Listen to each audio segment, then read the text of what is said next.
Hello, my name is Sung Lee from Seoul National University, and today I will present Promising 2.0, the first relaxed memory model that is formally proven to support global optimizations. Defining a good relaxed memory semantics is challenging because of two conflicting requirements. On one hand, it should be sound, meaning that it includes all possible relaxed behaviors caused by various compile optimizations and hardware optimizations. Specifically, the semantics of p-source should include all the behaviors of possible target assemblies, P1x86, P1ARM, P1 power, and so on. On the other hand, it should not include any out-of-linear behaviors that break desired properties for programmers, like data rate freedom guarantees, shortly DRF guarantees. Roughly speaking, these guarantees say that well-synchronized programs exhibit no relaxed behavior, which I will discuss in more detail later. Multiple semantics for relaxed memory have been proposed in the recent years, and they satisfy the two requirements up to various degrees, but none of the models proposed so far supports global optimizations, namely, compile optimizations based on global analysis, including range analysis or log elision. Though this kind of optimizations are potentially useful, formally supporting them is technically very challenging. Before I present the Promising 2.0 model, I will demonstrate the challenges in supporting global optimizations. First of all, it is important to understand what kind of relaxed behaviors can be caused by global optimizations. To see this, let's look at this example where lowercase letters are thread local variables and uppercase ones shared memory locations which are initialized to 0. Here, thread 1 swaps x with 1, which atomically executes a read a equal x followed by a write x equal 1. Then, if the read value is less than 100, it writes 1 to y. In parallel, thread 2 reads from y, and if the value read equals 1, it writes 42 to x. Here, a possible relaxed behavior due to global optimizations is to read 42 from x.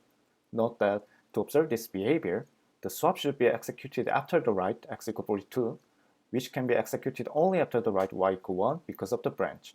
Therefore, y equal 1 must be executed before the swap.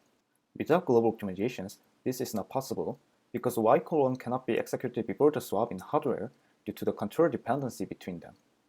However, this dependency may be eliminated by global optimizations. For example, a global analysis by the compiler may figure out that x less than 100 is a global invariant in this program, because the values possibly returned to x are only 1 and 42, and then eliminate the branch.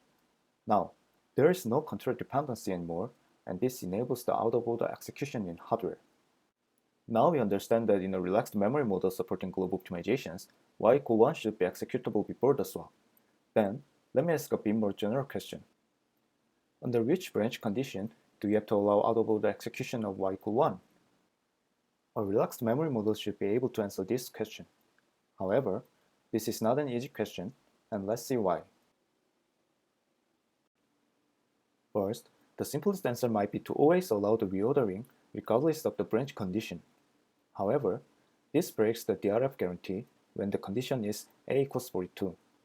This is essentially because the model allows too many behaviors. I will skip the details since it is easy to check. Another natural answer may be to allow the reordering only when the branch condition holds in every possible execution, because otherwise, global optimizations would not optimize it away. As expected, this model well explains the relaxed behavior due to the global optimizations, which is to observe a equal 42 when the condition is a less than 100. However, combining local and global optimizations is unsound in this model. To see this, let's add these two writes to the second thread. Then the branch condition a less than 100 does not always hold, because there is a possible execution that reads 200 from x. Therefore, the reordering of y equal 1 is not allowed, and thus a equals 42 is now observable in this model. On the other hand, this behavior is actually observable by combining local and global optimizations. Specifically, compilers can remove x equal 200 because it is overwritten by 0. Now, a less than 100 holds globally, and the branch can be optimized away by a global optimization. Therefore, y equal 1 can be executed out of order, and a equals 42 is observable. As you saw in this example, local optimizations affect global analysis, making it hard to find a relaxed memory model supporting both kinds of optimizations. Before we present our solution Promising 2.0, I will briefly review the promising semantics and discuss its problem with global optimizations. First of all, the memory in promising semantics consists of a sequence of return values at each location. A return value is recorded as a message in the memory, which consists of the value written and a timestamp interval. In addition, each thread maintains its build to the memory, which points to the message at each location and evolves during the execution. Now, suppose thread 1 executes, which reads from X. In this case, it can read any message higher than or equal to its thread view. So, it can read either 42 or 85, but not 0. Here, suppose it reads 85. Then, the thread should also increase its build to the read message. Next, suppose thread 2 executes, which writes 100 to Y. In this case, it can insert the message 100 into any empty space higher than the thread's view. So the message can be inserted between 37 and 53 or after 53, but not between 0 and 37. Here, suppose it is inserted between 37 and 53. Then the thread should also increase its build to the return message. Next, let's see how atomic update operations like swap are modeled in promising semantics. Recall that swap atomically executes a read a equal x followed by a write x equal new. In promising semantics, the atomicity is simply modeled by requiring that the return message is attached to the read message. This prevents other messages from being inserted in between. Finally, let's see how out-of-order execution of writes is modeled in promising semantics by a special mechanism called promises. For this, consider the example of global optimizations where the branch condition is optimized away. As we have seen before, the write y equal 1 can be executed before the swap instruction in hardware. In promising semantics, thread 1 can make the effect of out-of-order execution of y equal 1 by taking a promising step before executing the swap. In this step, without moving the program counter, here, staying before the swap, thread 1 can add any message to the memory in advance, which is called promise. Here, adding 1 to y. As long as the promise is certifiable, which is the key condition for reading incorrect out-of-order execution. Now, let's see what is the certification process for the promise. Here, the goal of certification is to check whether the promising thread has an ability to perform the promised write in any future without any help of other threads. Then, let's see the concrete definition of certification. First, consider an arbitrary memory extension of the current memory. Here we put these random messages. Second, disable all the other threads. Here, thread 2. Third, execute thread 1 until writing the promise. Here, execute the swap by attaching 1 to the latest message, and then execute y equal 1 by writing the promised message, which complete the certification process for the chosen memory extension. If this process succeeds for every memory extension, which is the case here, then the promise is certifiable. So far, we reviewed promising semantics, and now let's discuss its problem with global optimizations. To see this, let's revisit the global optimization example where y equal 1 can be executed out of order in hardware after eliminating the branch by a global optimization. However, the promise of y equal 1 is not allowed because it is not certifiable, which makes global optimizations unsound in promising semantics. Let's see why the certification fails. For this, consider the particular memory extension adding 200 to X. Then, thread 1 is forced to swap 201, which makes the branch condition false, thereby failing to write the promise. The essence of the problem here is that PS 1.0 requires certification against even impossible future memory. As you can easily see, this memory extension with 200 cannot happen in any execution of this program.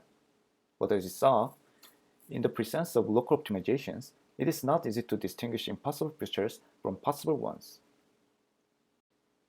Now, I will present our solution, Promising 2.0. To support global optimizations, we need to find an appropriate set of memory extensions to certify against. Let's consider several candidates. As we just saw in PS1, requiring certification against every extension invalidates global optimizations.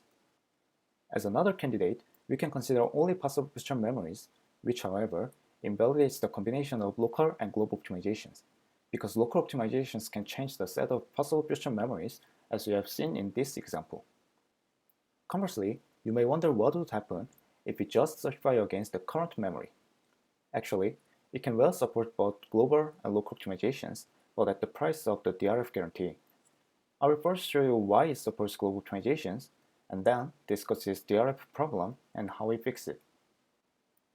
To see why global optimizations can be supported, consider the previous example. Since the branch condition a less than 100 is a global invariant, y equal 1 should be able to be executed before the swap. Recall that PS1 failed to certify the promise of y equal 1 against this memory extension. However, this problem disappears if we certify only against the current memory, because we never require certification against any extension, including this problematic one. Moreover, this model well supports the combination of local and global optimizations in the same way. So far so good, however, certification against the current memory breaks the DRF guarantee. I will first explain the DRF guarantee in more detail and then show you the problem. As we have seen before, the principle of the DRF guarantee is that well-synchronized programs exhibit no relaxed behavior. Specifically, we want to be able to use the DRF to show that promises are never needed in certain programs. The corresponding DRF guarantee will say that if every lazy access is synchronized by a release and acquire in all executions without promises, in other words, promise-free executions, then promises are not needed for this program. Namely, every outcome that the program allows is also allowed in a promise-free execution. The DRF guarantee is very useful because when you write the well-synchronized program, thanks to this principle, you never need to think about any out-of-order execution of writes. Before we proceed, let's see how release-acquire synchronization works in the promising semantics. For this synchronization, we need to attach release text to write instructions and acquire text to read instructions. Then, let's see an example. First, suppose thread 1 writes 1 to x. Here, the effect of release tag is to add the current view of writing thread to the written message, which we call a message view. Then, suppose thread 2 reads 1 from x. Here, the effect of the acquire tag is to increase the reading thread's view as high as the read message view. To summarize, promising semantics model release acquire synchronization by transferring writing thread's view to the reading thread via message views. Now, let's talk about why certification against current memory breaks the DRF guarantee with this counterexample. Here, both threads swap x with 1, and when reading the initial value 0, enters the red box. Note that the swap with an acquire release tag performs an acquire read followed by a release write. For the simplicity, I will not go into detail about the code in the red box of thread 2. In the promise-free execution of this program, only one of the two threads can read 0 and enter the red box because of the atomicity of swap.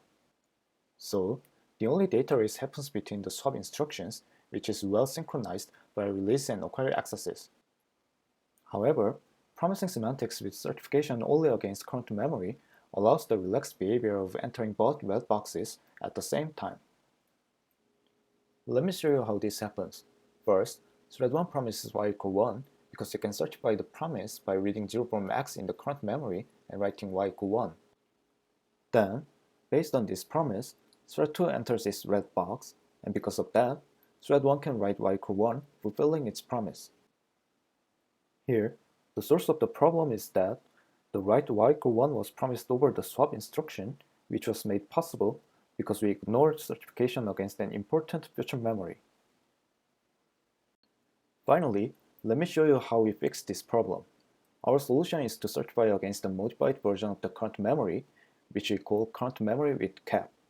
Here, the notional cap effectively prevents promising over acquire atomic updates, and therefore eliminates the source of problem.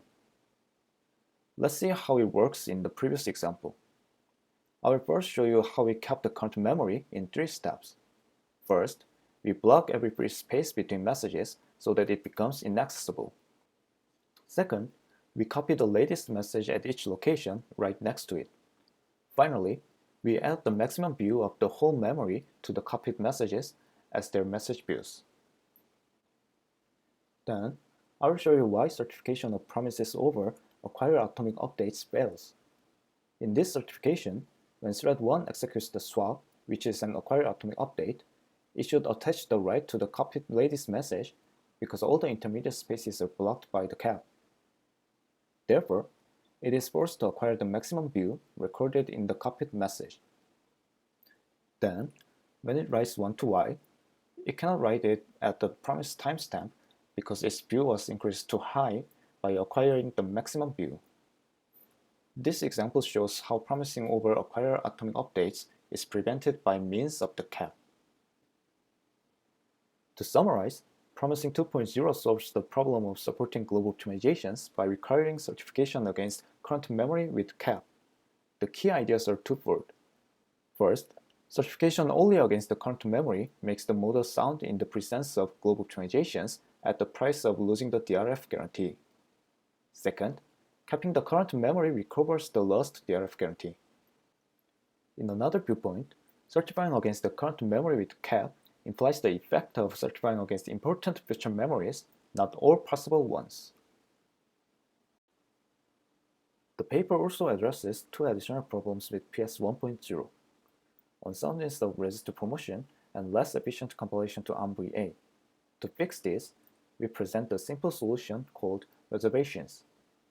Note that more details can be found in the paper. To conclude, I will briefly summarize our results. First, all the results for Promising 1.0, including the soundness of local optimizations and mapping to hardware, still hold for Promising 2.0. Second, our new results include the soundness of global optimizations, register promotion, and more efficient compilation to ARMv8. In addition, we provide stronger DRF guarantees, DRF promise-free, DRF release acquire, and DRF lock. All the results are mechanized in Coq proof assistant except for the last two DRF guarantees, which are proven manually on the paper. This is the end of my talk, and thank you for listening.